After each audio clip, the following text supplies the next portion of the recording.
Avoidant attachment isn't about not caring.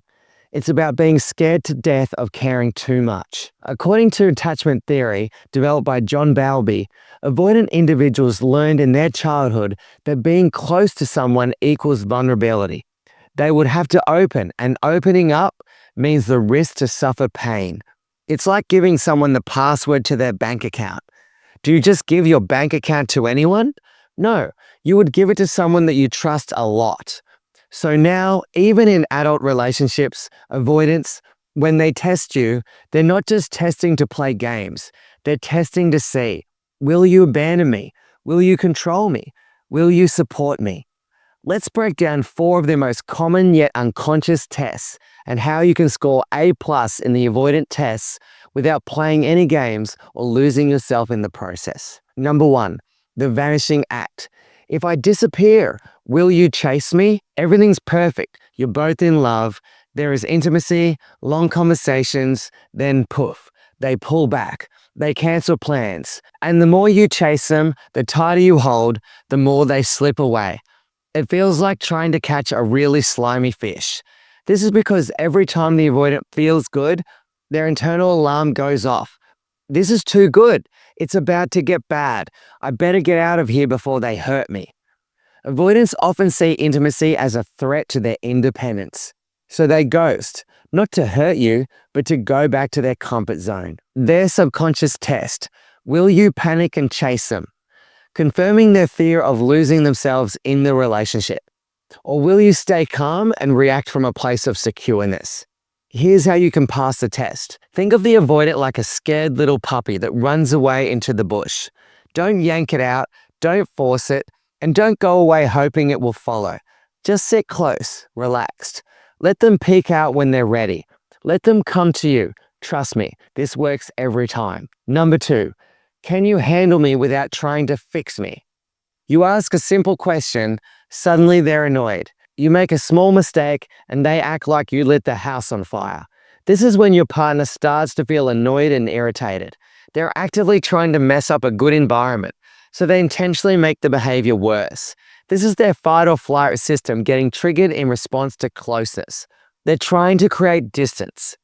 Dr. Stan Tatkin calls this the auto-protect mode.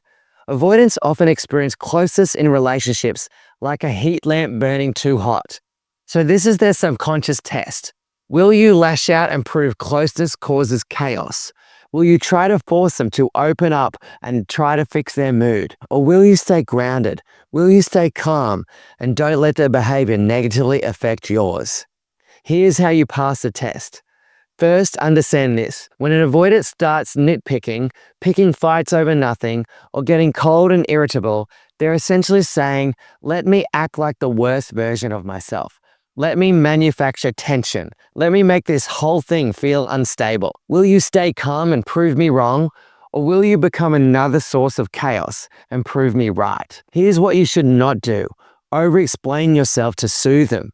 Apologize for things you didn't do to restore harmony. Try to fix their mood so everything can go back to normal. Take their bait and argue back with emotional heat. Here's what to do. Label the pattern, not the person. Gently reflect back what's happening without accusation.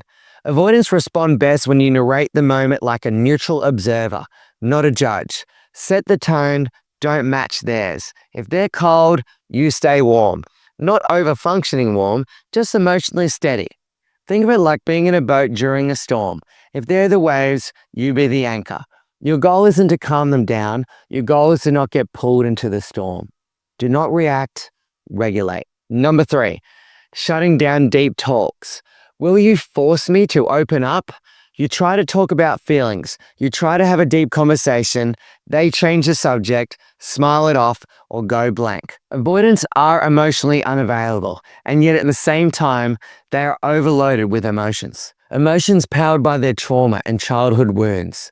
Studies show that avoidants suppress emotional processing to avoid distress. So when you bring up feelings, it can trigger shutdown. This is their emotional test. Will you pressure them into intimacy, or will you stay present without demanding access? Here's how you can pass a test. Use a soft drop method. Instead of starting deep conversation like a SWAT raid, and using brute force to break the door to get inside their emotional world, what you can do is just leave the door open. I'm not going to force you to talk to me, but if you ever want to, I'm here for you. Take the pressure off. Number 4, extreme independence. Can I trust you without needing you? The avoidant is stressed, you can feel they're struggling with something, but when you ask them if something's wrong, they insist they're fine. They're bleeding out but still refuse backup. To an avoidant, needing someone feels like they're chained. Like I've said before, they grew up learning that vulnerability equals weakness.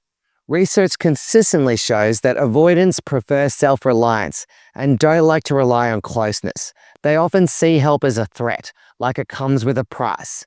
This is their subconscious test. Will you ignore their pain, proving no one shows up? Or will you offer presence, not pressure? Here's how you can pass the test. Offer them help, and if they say no, believe them. When we love a person, sometimes we have to help them, even if they believe they don't want to be helped. But that's not the case here. If the avoidant says no, hold them to it. Don't offer them help. A lot of people get offended, insecure, and angry when their avoidant partner refuses help. It feels like a rejection of their love. This anger comes from care, but also a lack of understanding the avoidant's behavior. The best help you can give right now is to be available to give help, but not pushy. Give them a choice. That's the sweet spot.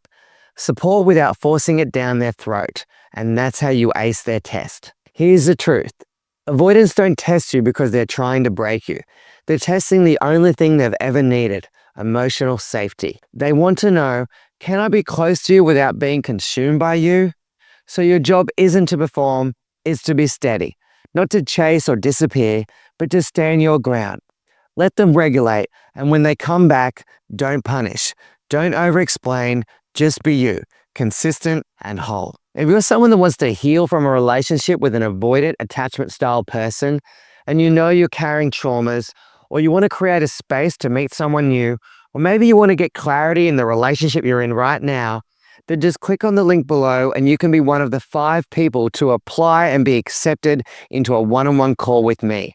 And if I think I can help, I'll provide you some solutions in a program of how you can heal and transform. I look forward to meeting you, and I hope you enjoyed this video. I'll see you in the next one.